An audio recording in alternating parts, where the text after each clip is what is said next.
хурал засгийн газрын бодлогын хөгжлийн төлөвлөгөөнүүдийг баталж өгдөг. Тэгээд засгийн газар их хуралд эргүүлээд одоо энэ хөгжлийн төлөвлөгөөнүүдийн биелэлтийг тайлгнаж байгаа л нэг хэлбэр шүү дээ.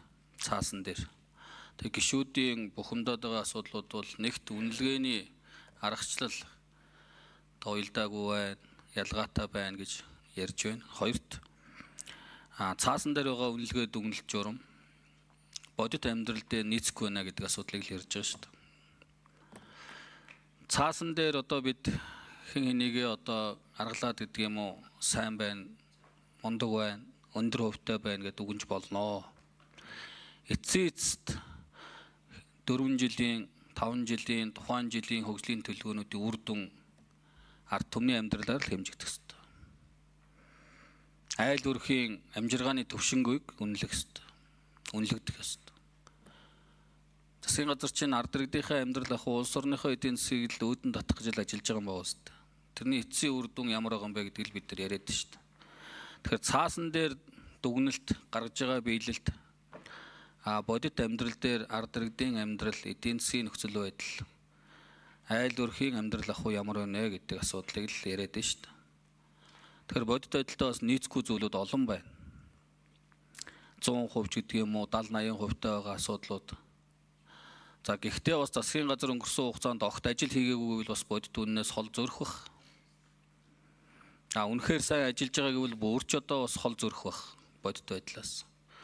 Тийм учраас асуудалд бас авах гэхийн ухаанаар тэгээ энд байж байгаа төрийн албаагч нар засгийн газар их хурлаас баталж өгсөн энэ аргачлал журмын дагуу тайлан юмаа гаргаж байгаа шүү дээ. Энд байгаа төрийн албаагч нар руу дайр тавьчлаад уурлаж ундууцаад авах юм ерөөсөө байхгүй.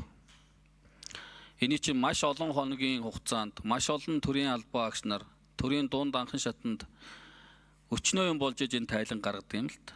Тэгээ төрийн албанд ажилласан улсууд бол гадарлах баг. Ажиллаж байгаагүй гишүүд бол бас тэр болгон сайн мэдэхгүй баг. Тэгэхээр энэ гаргасан тайлан бодит амьдралтай хэр нийцэж байна гэдгээр л одоо би засгийн газрын ажлыг дүгнэх юм болов уу гэж. Тэгээ эцсээс үр дүн сонгуулаар шүү дээ. Ард түмэн засгийн газрыг яаж үнэлт өгнөж гэнэ үү? Энэ 4 жилийн хугацаанд засгийн газрын хийж хэрэгжүүлсэн ажил ямар үр дүнд хүрв, ямар ахиц өөрчлөлт гарав гэдэг. Тийм учраас энэ бол нэг шинэ ажил биш, цоо шинэ ажил хийгээл гівэнтгийн энэ жил нэг дүгнээд байгаа юм шиг юм биш шүү дээ. Жил болгон л яригддаг асуудал шүү дээ. Харамсалтай нь бид нар их хурал засгийн газар энэ одоо аудитын гаргасан дүгнэлтийг ерөөсөө ач холбогдол өгдөггүй байхгүй юу? Гаргаж байгаа зөвлөмжүүдэд ерөөсөө ач холбогдол өгдөггүй. Төсөвдөр мөн адилхан. Төсвийн доктортой байдлын зөвлөл дүгнэлт гаргадаг, зөвлөмж гаргадаг. Аудит дүгнэлт зөвлөмж гаргадаг. Хин ч авч хэлцдэг. Ингэсээр байгаа л өнөөдөр хүрсэн.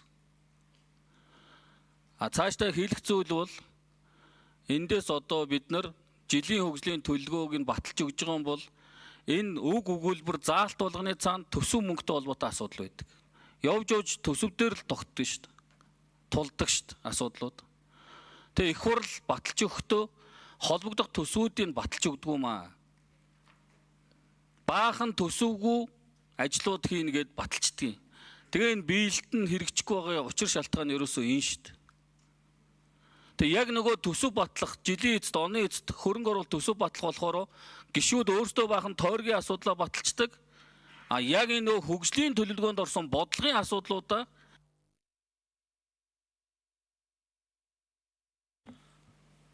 За шийдэл гүшүүн.